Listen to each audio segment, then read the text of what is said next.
महाकाय सूर्यकोटि समप्रभ निर्विघ्नं कुरु मे देव सर्वकार्येषु सर्वदा।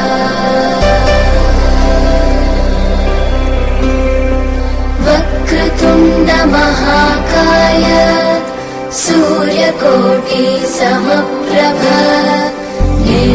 वक्रतुण्ड महाकाय सूर्यकोटि समप्रभ निर्विघ्नं कुरु मे देव सर्वकार्येषु सर्वदा।